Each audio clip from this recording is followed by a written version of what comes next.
শ্রীমদ্ভগবদ্গীতা সংক্ষিপ্ত সার। গীতা হল মহাভারতের বিশ্বপর্বের অংশ। কুরুক্ষেত্রের যুদ্ধ শুরুর ঠিক আগে শ্রীকৃষ্ণ অর্জুনকে যে উপদেশ দেন সেটাই গীতা। ৭০ শ্লোক, ১৮ অধ্যায়। কেন গীতা বলা হলো? অর্জুন আত্মীয় স্বজনকে মারার ভয়ে যুদ্ধ করতে চাইছিলেন না, মোহে ভেঙে পড়েছিলেন। কৃষ্ণ তখন তাকে ধর্ম, কর্ম, জ্ঞান আর ভক্তির পথ দেখালেন। গীতার ৩টা মূল পথ। ১. কর্মযোগ। নিষ্কাম কর্মফলের আশা না করে কর্তব্য করো।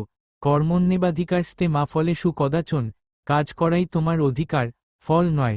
২. জ্ঞানযোগ। আত্মজ্ঞান। তুমি শরীর নও, তুমি আত্মা। আত্মা অমর, জন্ম মৃত্যু শরীরের হয়। মোহ ত্যাগ করে সত্য জানো। ৩. ভক্তিযোগ। ঈশ্বর স্মরণ। সব কর্ম ঈশ্বরকে সমর্পণ করো, একাগ্রচিত্তে তাকে স্মরণ করো। মন্মনা ভব মদ্ভক্ত। আমাতে মন দাও, আমার ভক্ত হও।